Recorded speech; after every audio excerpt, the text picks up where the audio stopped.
ایک نشانی ایک اللہ والے یہ کہتے ہیں کہ بھائی اگر ہم نماز پڑھ رہے ہیں تکبیر تحریمہ باندھ کے اور ہماری ایک نماز ہم پڑھ لیے تو فرمایا گیا ایک نماز سے دوسری نماز تک کا بھی اگر ہم کو وقت دیا جا رہا ہے وہ ہمارے لیے وقت ہے، وہ ہماری زندگی ہے.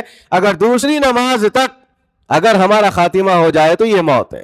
دوسرے اللہ والوں سے بعض اللہ والوں نے اپنے اپنے اقوال میں یہ فرمائے کہ ہم تو جو ہے ایک نماز سے دوسری نماز تک دیکھ رہے ہیں. یہاں تو بات یہ آتی ہے کہ اگر ہم تکبیر تحریمہ کہنے کے لیے ہاتھ باندھ لیے نماز میں، سلام پھیرنے سے پہلے تک موت کب آ جائے ہمیں بھروسہ نہیں. اب ایک اچھی مثال اور ایک ہمارے سامنے آ رہی ہے کہ اللہ کے بندے جان لو، کان کھول کر سن لو کہ جب نماز پڑھنے کے لیے ہم قاعدے میں بیٹھتے ہیں، ایک سلام ادھر پھیرتے ہیں السلام علیکم ورحمۃ اللہ، یہ کہنے کے بعد دوسرے سلام کا بھی وقت دیا جائے گا یا نہیں دیا جائے گا یہ ہمیں بھروسہ نہیں ہے. اس کے اندر بھی موت کبھی بھی آ سکتی.